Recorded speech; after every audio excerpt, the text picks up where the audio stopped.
let your protagonist be tested. Like, let it happen.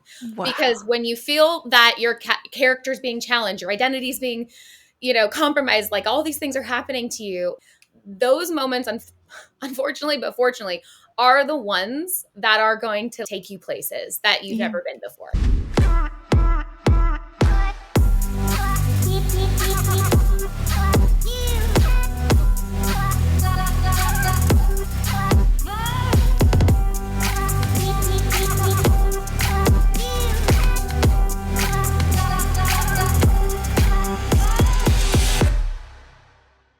Hey, friends, and welcome back to this season of The Mary Moran Show. If you are just joining us, this is a season we are lovingly referring to as the underestimated season after the title of my third book, which just released this year, called Underestimated: The Surprisingly Simple Shift to Quit Playing Small, Name the Fear, and Move Forward Anyway.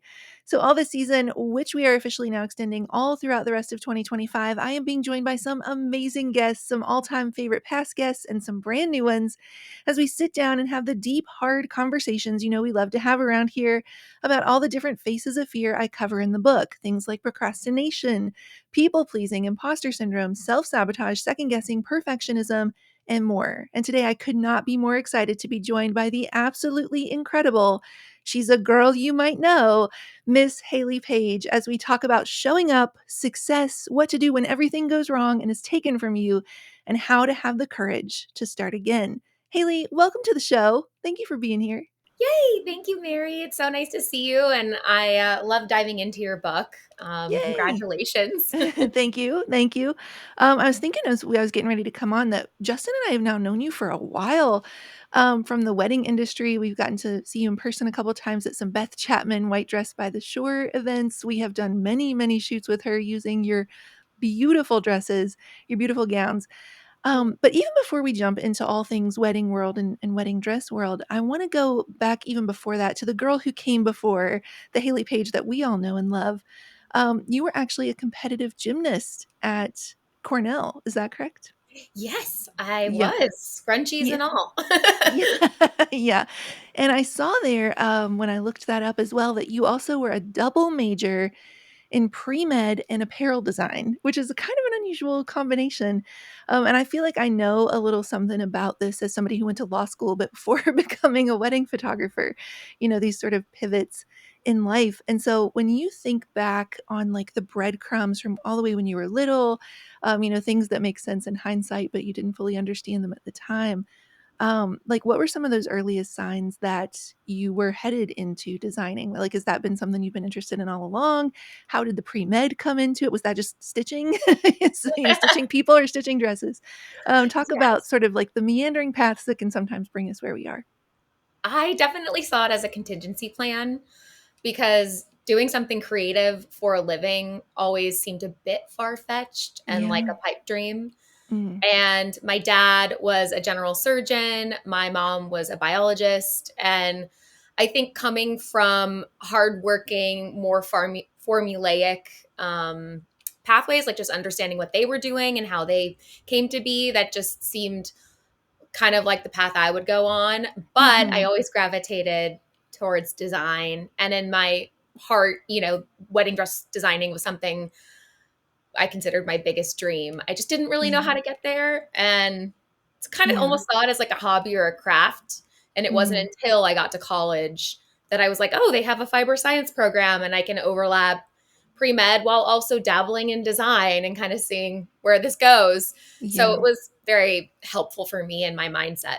Yeah, I love that. Let's go back even just a little bit more. Like I like in Dirt in my first book, I kind of say, I people sort of look at the single wide trailer to Yale Law and they're interested in that like explosion, but I got interested in the spark that came a generation before. And so I'm interested, and I had this in my notes, about like how did the people around you react? So let's just even kind of start with your parents. You said they were hardworking and they were in these fields. Were they sort of people who were like, going to college is sort of the safe set route, or going into this, did they like, was there a lot of pressure to follow into a safe set sort of path? Did they grow up with a little or a lot? Like what kind of informed their work ethic? Actually, I feel like they both came from blue collar families and work ethic was kind of paramount. And I think when you're only exposed to a certain type of inspiration, that kind of impacts you. And so when I saw what my dad was doing, I thought, this, he provides for our family and he saves Yeah. lives. And like, this is a big deal. And so I should really strongly consider a profession like this. All the while, loving creativity, which is something they always encouraged. They never Yeah. discouraged it. And I think because I was a gymnast and I loved the pomp and pageantry and, the expressiveness of it, it Yeah. just felt like something that would bring me joy. And Mm. I was lucky that I didn't have that bit of discouraging or any kind of pressure to go one way. And then I had a grandmother who was super creative, always in the Mm. kitchen or taught me to sew. And having that kind of influence pretty early in my life kind of gave myself the permission to keep it close to the chest and see where Yeah. maybe it could go. Yeah. So I don't know if you know this about my story, but I graduated law school in 2006 and I had law firm offers, six-figure law firm offers in London and New York, and Justin and I turned them down, plus moving bonuses, plus signing bonuses to start the Wow, photography that sounds business, amazing. which I always say without a penny to our name or a clue what we were doing. We chose the path untaken, the road less traveled, the unordinary path, as it were. And when I did that, Hayley, there were a lot of people who, maybe when I gotten into Yale, there wasn't this, like, "Oh, we're super excited." And it felt sort of like a little bit of like snark, right? Like, oh, like the golden girl's not so golden anymore, right? Like she's lost her mind, essentially. And so I'm wondering, one of the biggest fears I think that people have that keeps them stuck and keeps them playing small and being underestimated is like, what if they say, who does she think she is? Or like, what are people going to have to say about it? Or when other people don't understand your vision. And so I'm curious if for you, was there anybody, I don't want to like assume that there was anybody like that. You said your parents were being really supportive. Were there people in your pre-med classes, maybe, or friends that had known you a long time? Like, did you have anybody who couldn't look at the horizon and see as clearly what you could see for what it could be? I'm lucky that I had a lot of support. Yeah. And I hear plenty of stories along that thread line of, people that just what you're doing threatens them in some kind of way. And Yeah. maybe it's a sense of loss or grief within them that they wish they had pursued a different path. And, who knows kind of where that negativity, or I guess it's a bit judgmental, kind of sets Mm. in. And I couldn't specifically point to one person or a moment that was discouraging of me doing what I wanted to do. Yeah. If anything, I would relate to the part in your book where you talk about you're your own biggest kind of critic. And I would say the Yeah. biggest critic was myself, actually, because I was the one Hmm. doubting myself. I was the one Yeah. that was always like, who do you think you are, to myself, like thinking Yeah. you're going to become a wedding dress designer and we don't know anyone in the fashion industry, and like this better work out kind of thing. So I feel like Yeah. that would be my answer to that, and Mhm. it came out of my own silly brain. Yeah. Yeah, no, that's so real. I love that so much. Something I wrote down in my notes is like this idea of none of it will be wasted. That's something I tell people a lot. I went all the way to Yale Law School just to become a wedding photographer. We built our wedding photography business up for 15 years to like the height of everything we wanted to do, only to pivot again to become an author. And I carry all of it with me. I use both the lawyer background and the photography background all the time. And my ears kind of perked up when you said like the flourish and the pomp and the circumstance of gymnastics. How much has that influenced, or the med, and maybe in unexpected ways? I don't know. I don't know anything about fiber medical degrees. Like, how have either of those things shown up in maybe unexpected ways in the work you have been creating? Yeah, I mean, hearing you say that when you're talking about going to Yale and then kind of having to justify it is like Hmm. my brain goes to a place of like, you have to be kidding me. Like, you must be one of the most intelligent people. And so, like, of course, it's not wasted in that, you learned so much in that education, I'm sure, and Yeah. just the high performance required of all colleges. You really are tested and you learn so much about yourself through those experiences. And Yeah.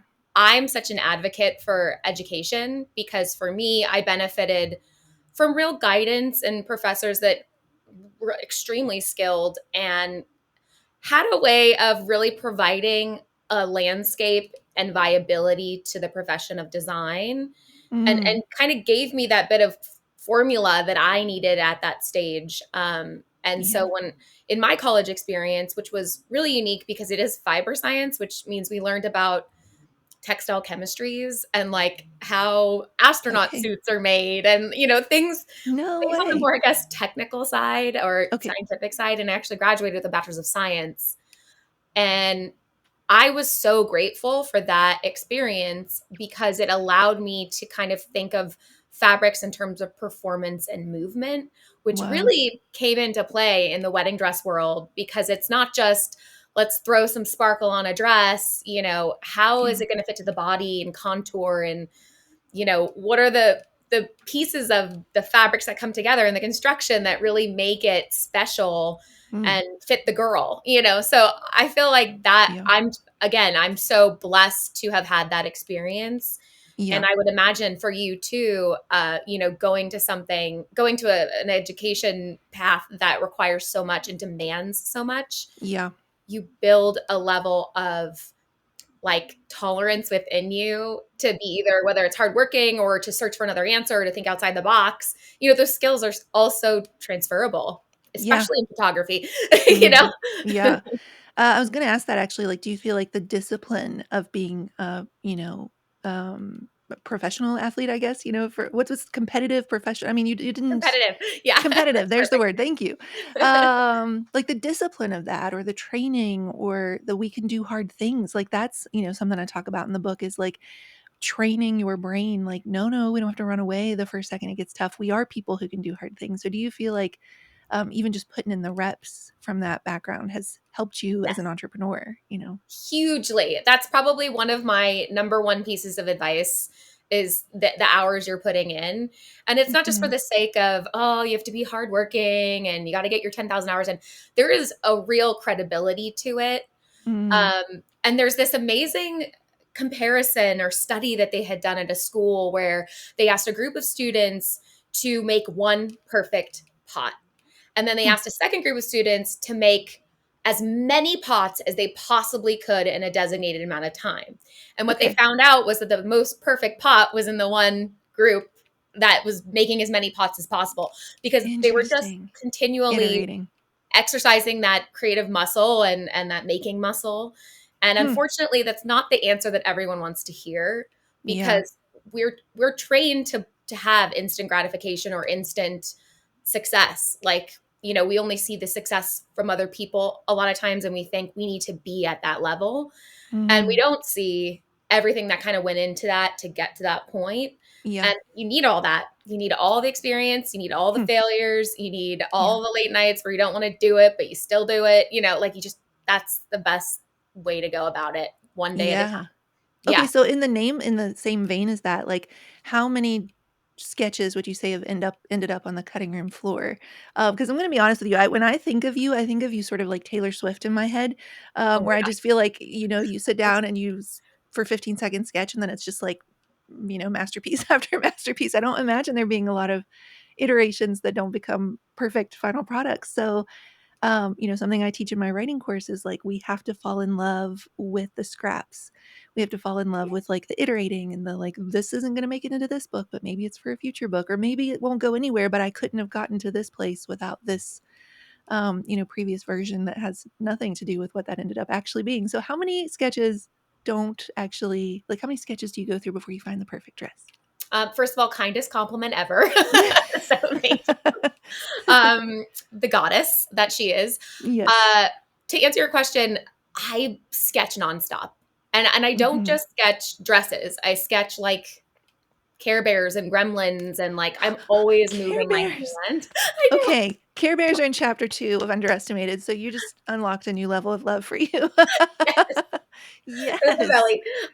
But yeah, I feel like because my brain doodles, like the visual Mm, aspect of it and seeing something, it's almost like a comfort for me. And so I mhm. think that has really played a big role in being a designer because it's just a comfortable movement that I do. And Yeah. so even if I'm not really creating a dress that I know is going to be on the collection, it's just like a form of communication, I guess. Mhm. And so thousands, hundreds of thousands, and I have like Yeah. massive sketch drawers and reiteration, derivative.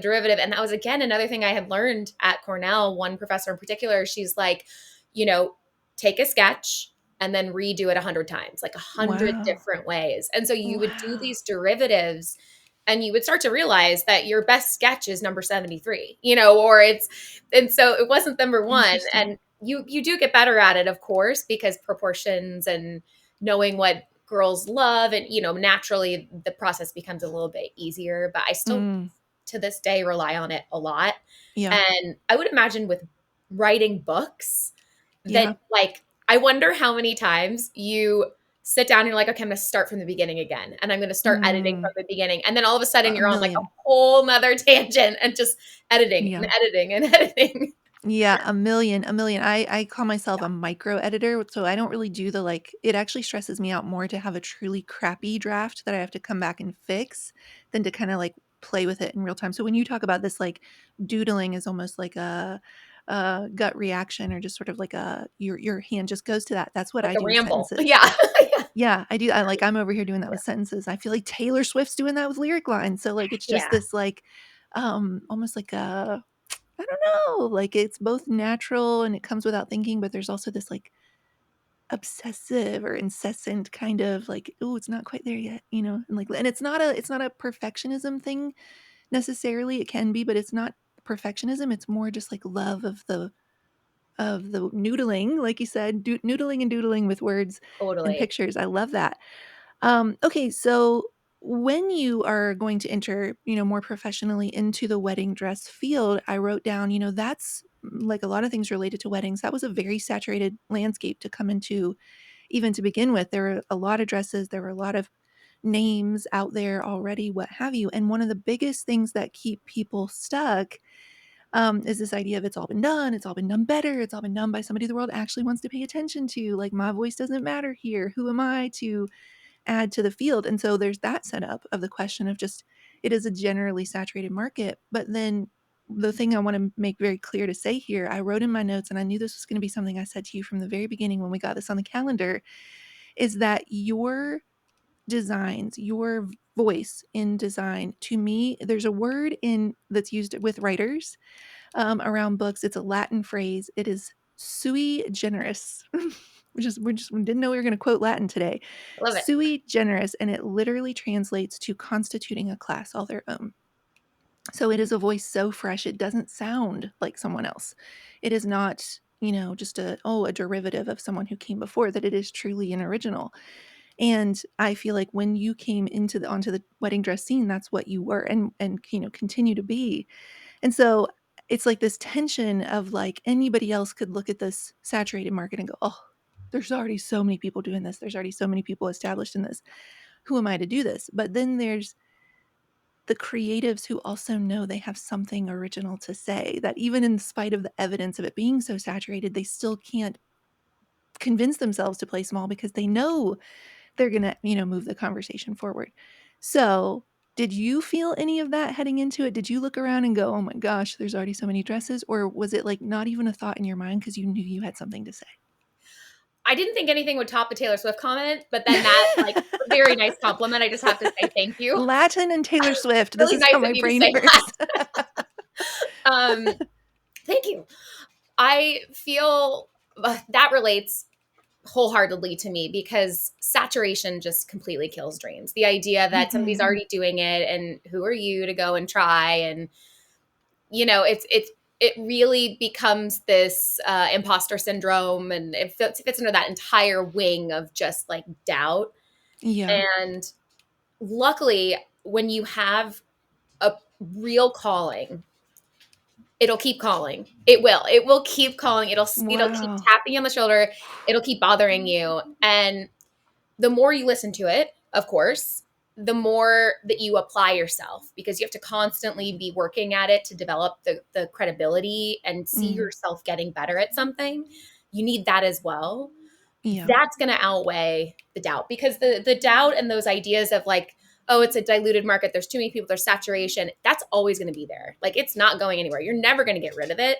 And Right. like you say, you can name your fear, you can name that, and give it a personality in a way to make it seem like it's defeatable. But Mm. it, I think you have to accept the fact that those elements of your journey are going to be present there.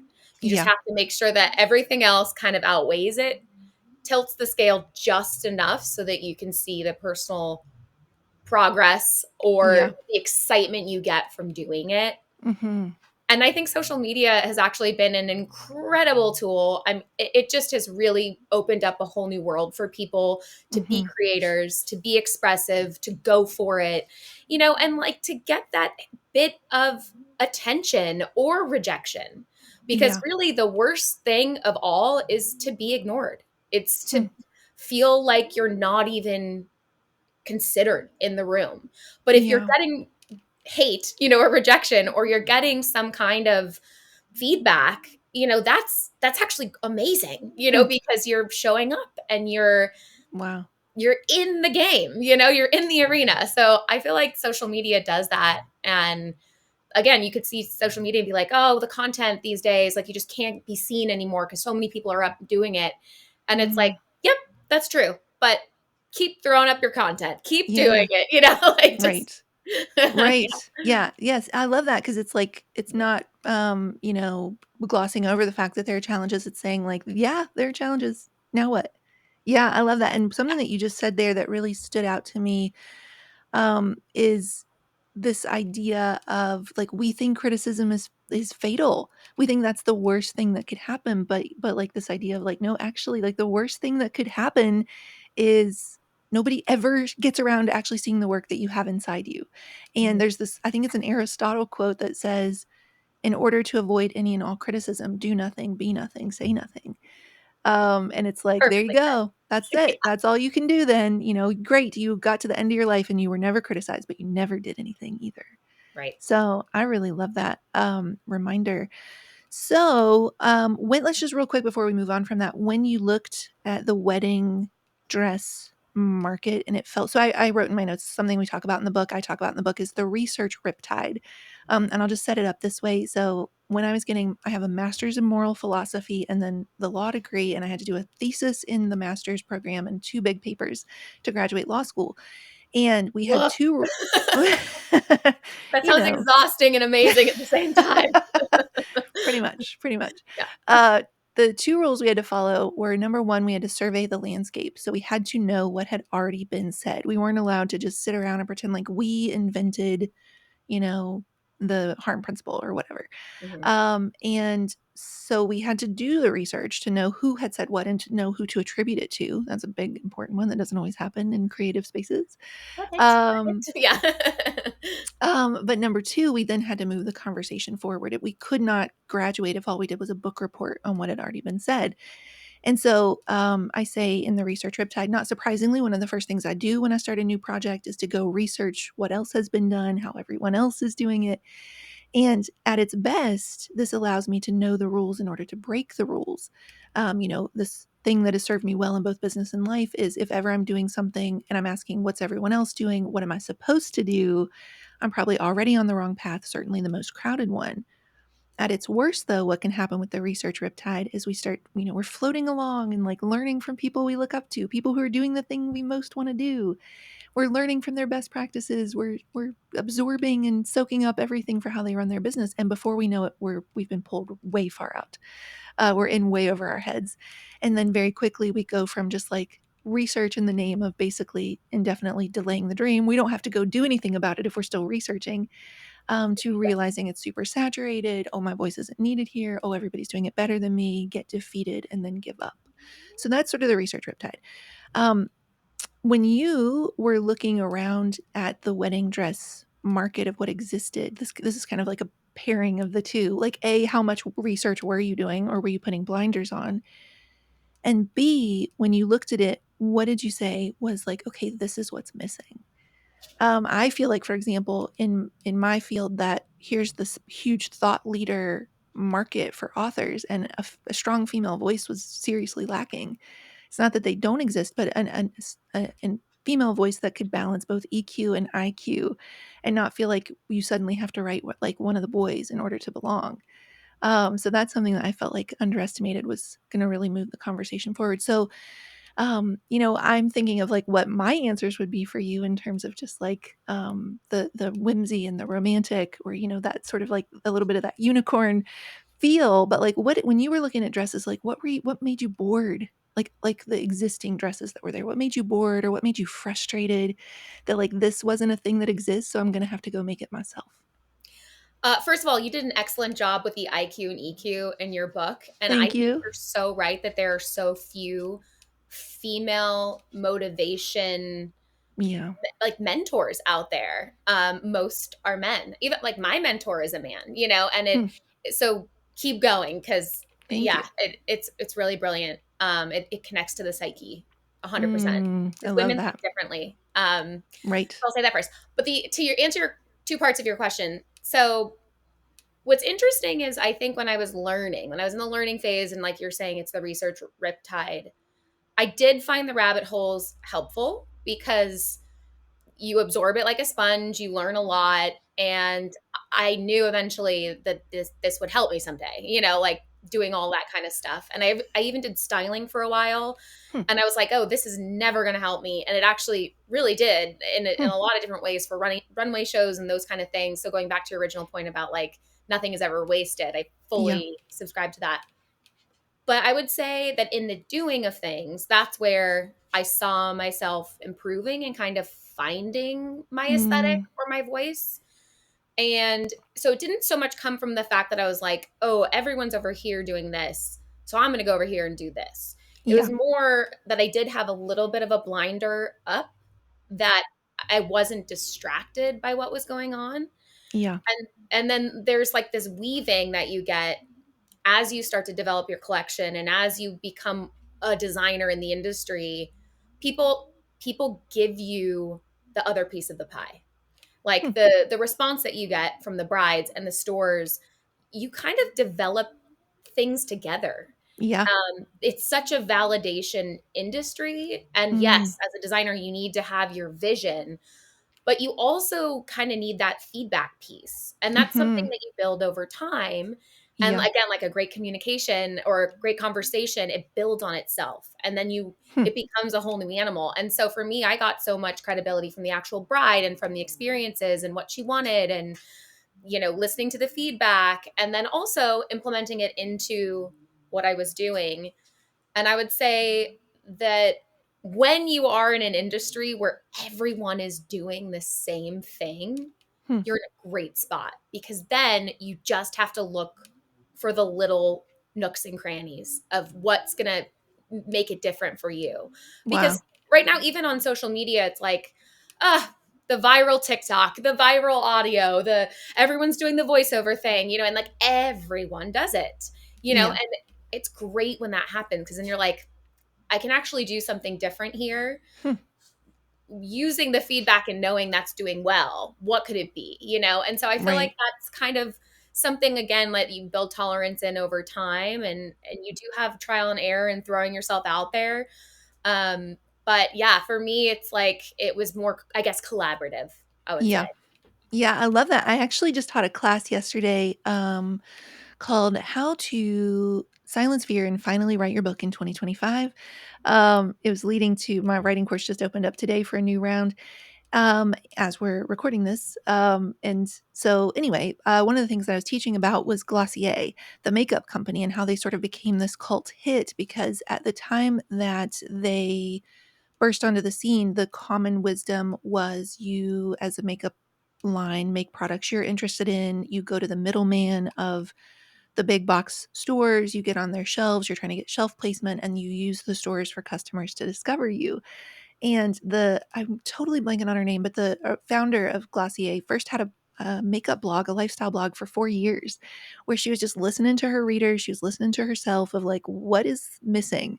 How are these makeup companies not serving us well? What are we asking them for and they're not answering? And so when they launched with 4 products. And they are now just like this huge cult hit. And they sort of stand on these 5 C's of conversations, content that create conversations, customers first, community, and co-creating with their audience, that they actually ask their people what they want and then use it.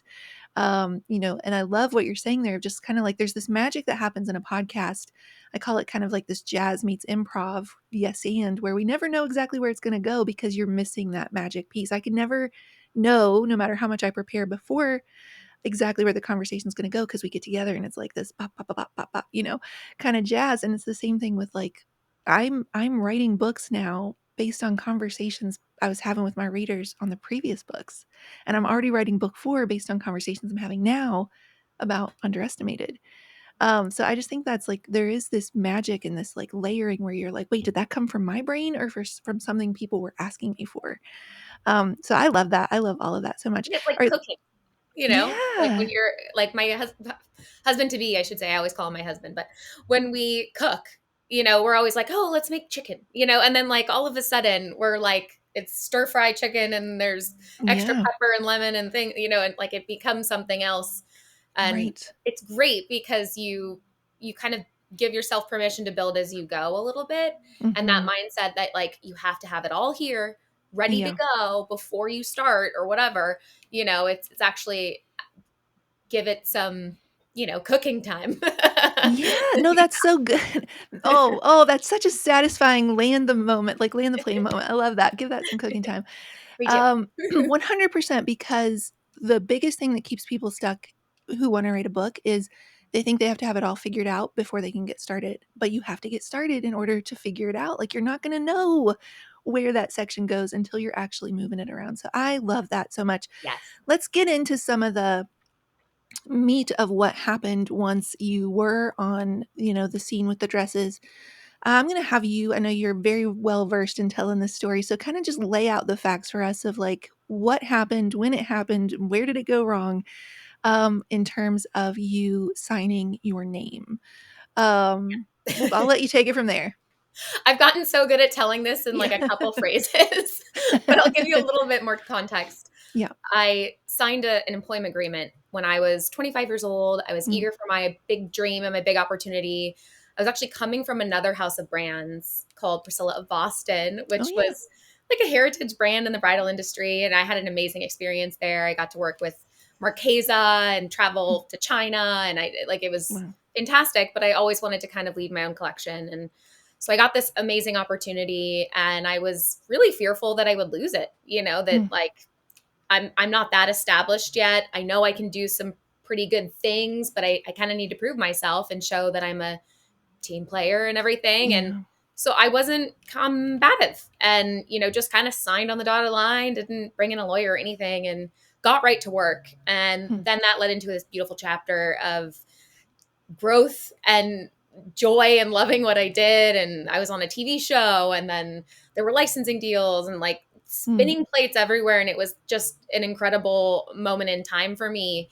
And I think all the while there was a hope that someday, I could kind of revisit my situation and my structure and reset the table a bit, Yeah. But one of the hardest lessons I've learned is, if you make the bed, you've got to lay in it, kind of thing. Mm. And so my contract was coming to an end, and I was kind of coming from the mindset of, we're going to fix this and figure it out. There were circumstances that didn't exist at the time of signing that are now factored in. So like all this stuff needs to kind of go into motion in a different way. And I was met with just a big disagreement, and that led to me actually getting sued in a big federal lawsuit. And, it just kind of like detonated. And I ended up at the time, I lost rights to use my own name, my birth name, Wow. publicly, as well as in any business or commerce. I basically came to the realization that everything was going back to that original contract and, just didn't know what it really entailed. Mm. And then I had to turn over my personal social media passwords because of the trademark. And it Wow. got really nuanced and complex. And then I think the biggest issue that came from all of it was that I was under a non compete that was unpaid. And it ended up being extended to what amassed to a 7-year period. Wow. And, that actually, of all things, was the hardest Mm. because the name was kind of like, wait, this doesn't make any sense. And like, I almost could just put it in like a pile of like we'll address that later, kind of, and then the social media was a bummer, but I also was like, I think we can prove that this was, my account, and we ended up proving it in an appellate court. So we actually got that back legally, which was great. Yeah. But the part of being stripped from work and from Mm. like what I did, that was the most jarring, because when you spend so much time doing something and you're lucky enough to do something you genuinely love, Yeah. and then you can't do it, you really realize that was what I was taking for granted, Mm. and um that was the biggest force of loss or grief that I had experienced. And Yeah. then luckily it worked out, because there was a very positive settlement after Mm. 4 years, and I ended up purchasing the entire intellectual portfolio, and so I own my name again. I can work Mm. again. I just signed a deal with a new exclusive manufacturing Yay. partner, Addie Lane, and so I'm back. I get to go Yeah. design again, and I Yeah. can use my name, and I've got my socials back, and Like Taylor Swift getting her masters back, yes, know? yes, Tay There it is Tay for again, the Taylor. win. Yeah, yeah. So it was Yeah. a big journey, but now, being seeing the rainbow now, Mhm. oh, thank Yeah. goodness. And just grateful to move forward for sure. Yeah. I mean, I think the part like that identity part, that somebody can literally take your legal name, like you things that you have created with your own hands and put yourself into and then your name on. That part I think it gets really wild. The thing that came up for me that I think is really interesting. Well, it's all very interesting, but the way it sort of ties back to a lot of the fears we see in underestimated. One of them is this fear that it's all going to have been a waste of time. Now, for them mostly it's they think they're going to try and it's not going to work out. But I think that there's like a whole new, kind of fear here in terms of like, wait, I could actually build the thing and it could be very successful and the world could take it away from me. I myself have a huge heart for that because when I was little, my grandfather passed away very suddenly. My dad inherited the logging business at 25. I was only 2 when this happened. By the time I'm 4 or 5, he didn't know how to run a business, and so the bank is coming and taking the log trucks away from us. Oh, And I'm not talking about pickup trucks. I'm talking like 18-wheeler Mack and yeah. Kenworth giant Oh trucks. my And gosh.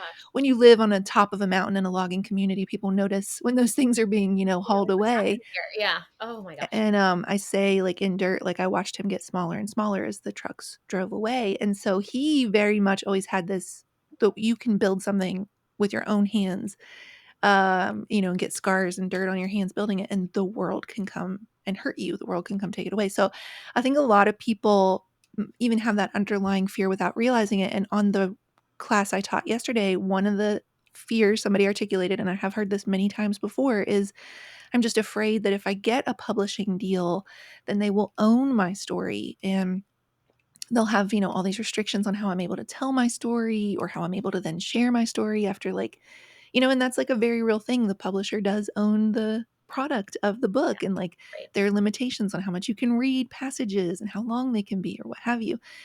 And so I guess just speak to that person who is, from a faith standpoint, it's that idea of like we take that talent we've been given and we bury it to try to protect it because we feel like the world could come take it from us or the world could come hurt us at the very sort of like place where we've been gifted.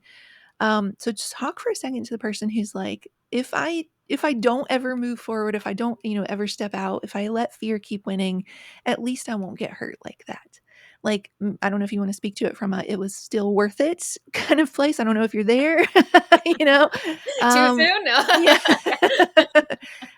But just sort of like you have walked through that fear. You've walked through the fear of not the first version because it wasn't a waste of time. It was wildly successful.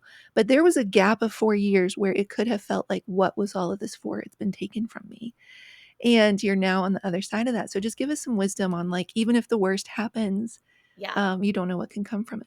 Yeah, my mind goes to two places immediately. The first is that I feel like when you really lose something, it in a way becomes a privilege, because you recognize how lucky you are to have had something Hmm.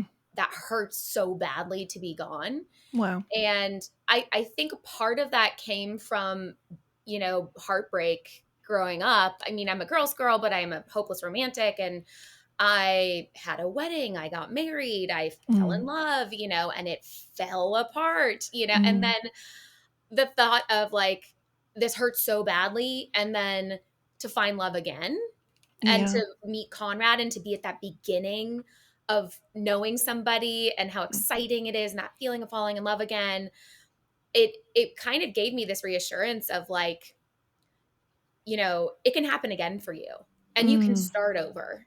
yeah. And that there was like a poetry between that and then my career, because it was stripped from me, it got taken. And then Mm, even in that moment, I was like, well, I can still create. I still have an amazingly supportive community of women that want to see stuff from me. And so that's when I went into shoes.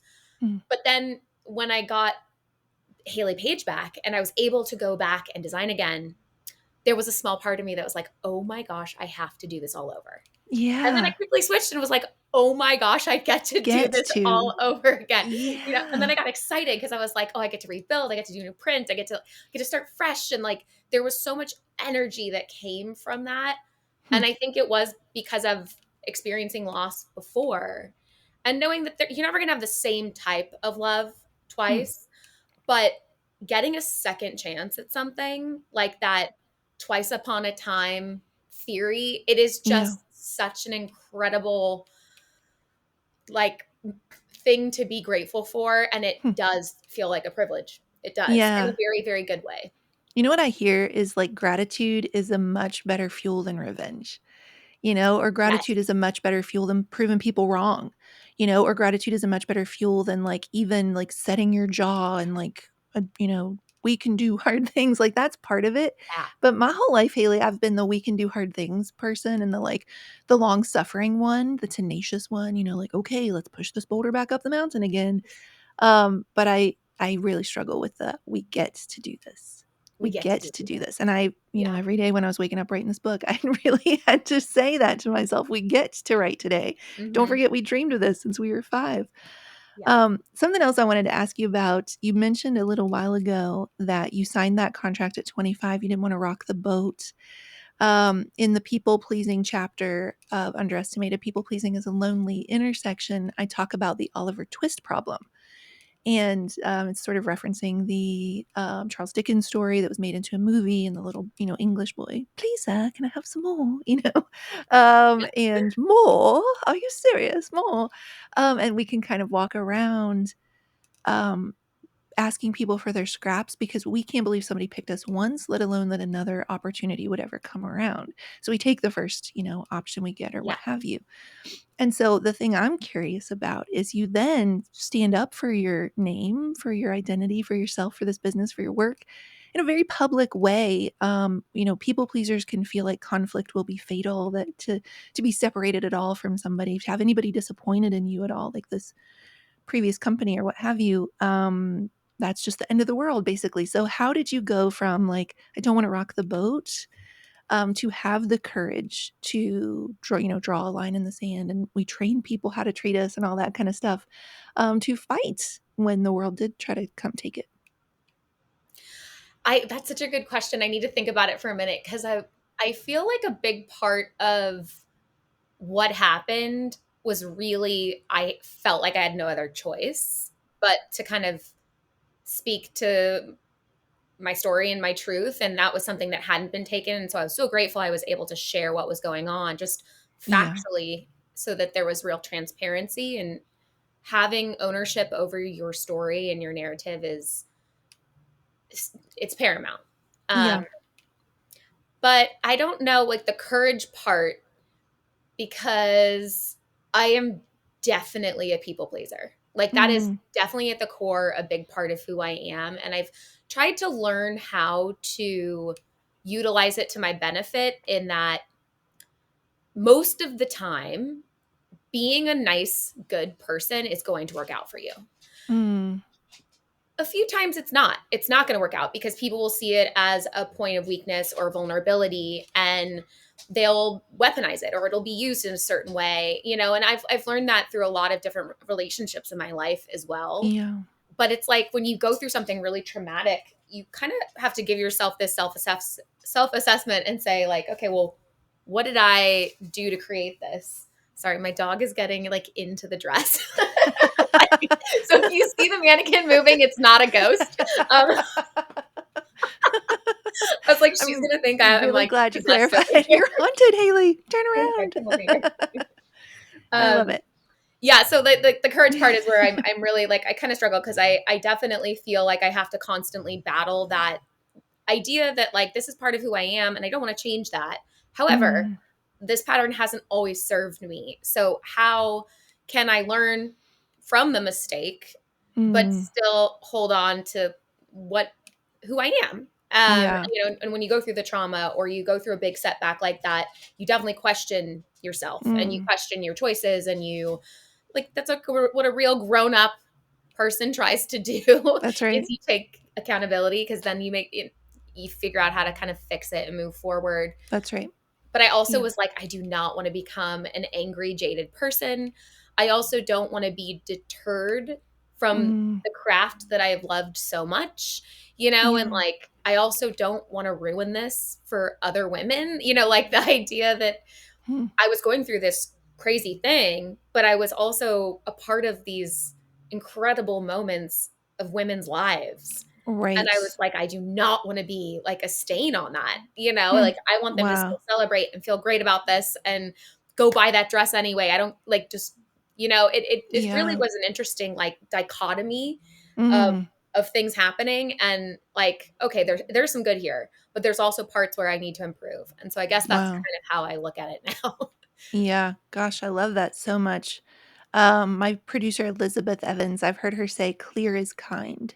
Clear is kind. And so, this idea that we can set boundaries with people and we can train people how to treat us and think of us and speak to us, and that we can, you know, like one of the things I talk about in the book is let's stop saying little. And so, anytime somebody says, "Oh, how's that little book of yours doing?" I'm like, Little okay, hold on. business, I use that quite a lot. Yeah. Nothing about this felt little, I assure you. And it's just these little moments of like holding the line, holding the line. And so I do think that we can both, step back from that people pleasing without sacrificing being that kind person, being that person Yeah. who shows up with generosity and believe in the best in people. And I think you're such a beautiful example of that. Just a couple more questions for you. And then I know our time is running a bit short here. Um, the Girl You Might Know Foundation. Let's talk about that. This pink suit, this Legally Blonde moment, which I was loving on the hill. I had to. I Um, like physically could not wear pink. that's right. That's right.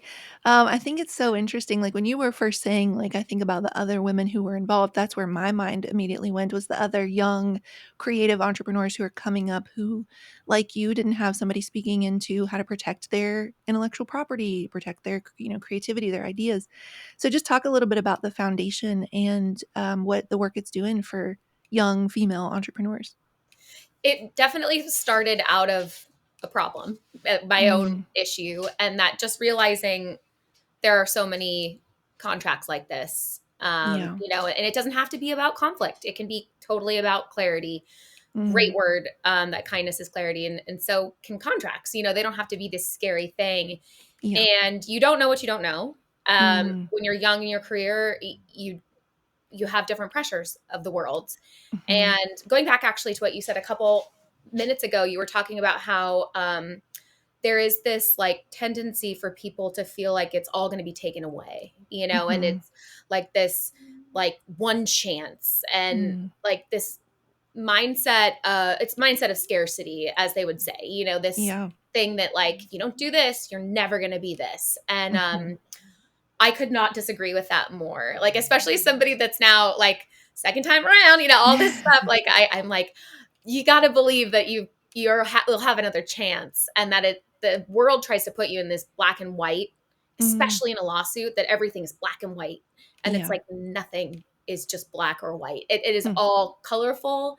It is contoured. It is exploding. It is just this like crazy thing of things happening all at once, and you really have to be selective with who you take advice from and mm, who really has an influence on you.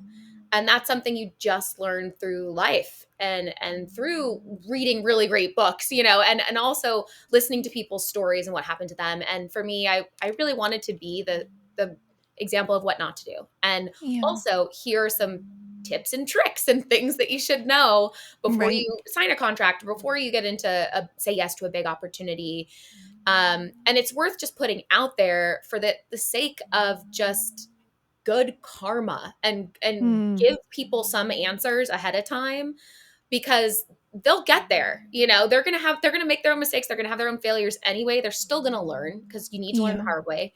But if you can give them a bone, if you can really like give them some tools, they're just going to be that much further along. And so I feel like that Yes. is a good energy to kind of put into the world. And that's what our nonprofit does, is it's like, let's try to actually give them access to some of these resources, or to templates, or to pro bono attorneys. Mm. And let's see what kind of goodness we can kind of bring back to the conversation. Yeah, I love that so much. It reminds me of something my friend, and she's a coach at the White Boardroom, Kim Butler, says is our greatest points of impact will come from our deepest places of empathy.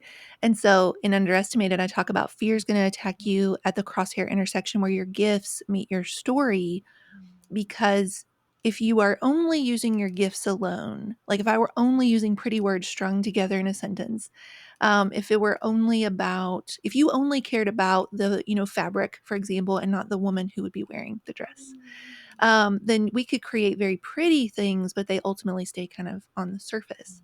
Mhm. And when we actually inject our story, it took a long time, Haley, for me to understand that dirt doesn't happen without the gift of words and the gift of a hard story, to actually see the hard things that have happened as the gift, because no, it's not that I want to relive them or, go Right. through them again, but they have created that empathy. They, break your heart for what breaks the heart of others.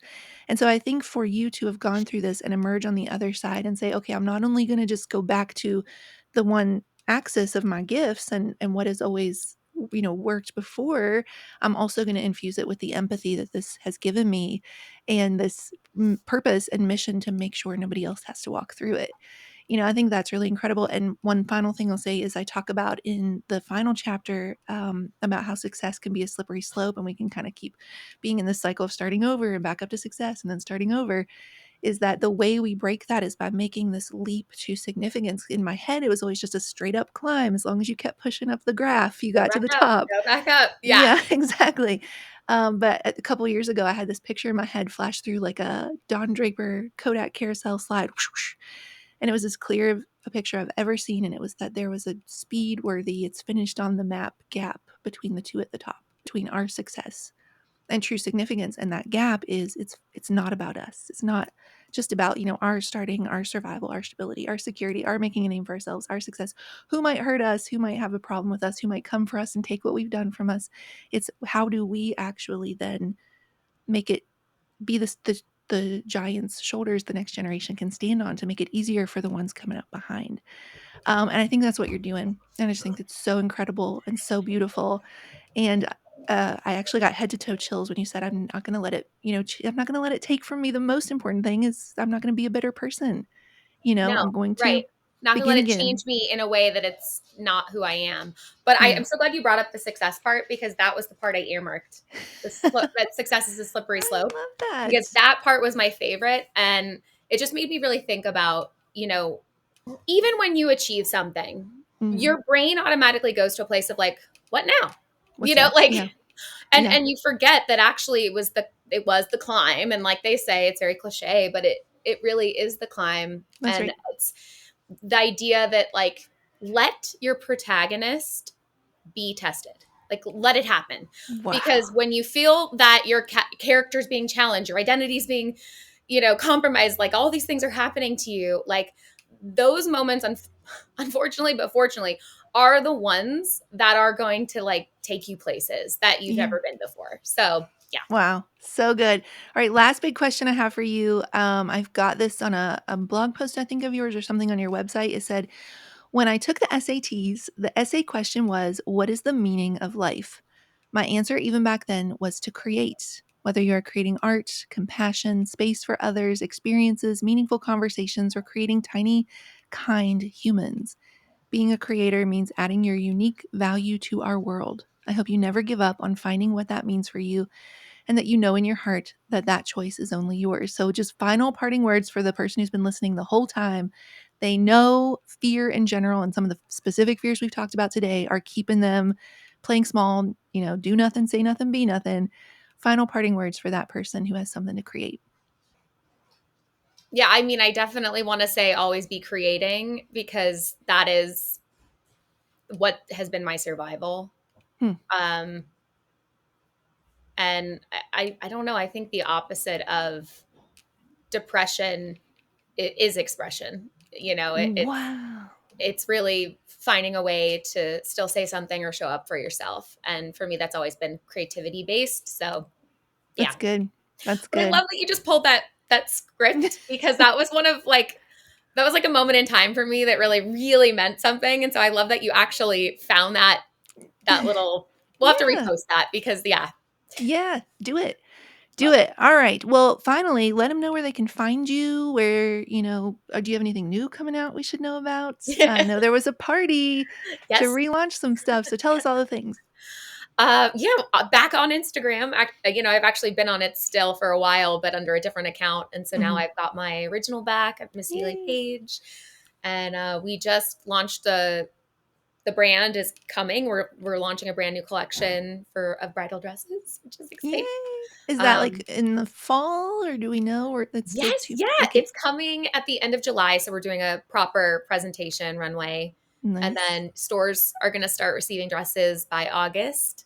Amazing. So yeah, it's Maybe like you'll really be coming at together, like Beth's. seeing stuff come together, and I'm like this mixed emotion of like, just those feelings are there. So it's great. But yeah, and Yeah, we've got our shoes, She is that's right. Cheval, which we were trying to weave the brands together a bit, but Mhm. yeah, that's what we've got cooking over here. Amazing. And we love to see it. We love to see it. I hope you're at Beth's and I get to come hug you again. I would love that. I would Yeah. love that, and I'm so proud of you. I can't believe this is your third book. Can you believe I it? can't either. No, I Like, can't. who writes 3 books? I guess somebody that Yeah, goes to I Yale. But it Yeah, was an yeah. amazing read, like, truly, it was. Thank you. I actually haven't read Dirt, so that's next. Oh, I think you're gonna love it, and I think Yeah. Underestimated will make, even more sense, in light of that, so that makes me happy. Yeah. All right, friends, make sure you go follow Hayley. She is so back. Go get her in your life at Miss Hayley Paige. Big things coming this summer and this fall. The most beautiful dresses on the entire market are back, and we'll see more of them in July and August, and weddings coming to a wedding near you very That's right. soon. So she is just such a source of inspiration. It has been so incredible to watch this whole process play out, and she's 100% right. It never once changed anything about who she was. If you need the kind of courage to be the entrepreneur and the person and to go after the dream, without flinching when it gets hard, and to be willing to push the boulder back up the mountain when you need to, get Hayley in your life. And until next time, friends, this is the Mary Moran Show, and welcome to your underestimated season.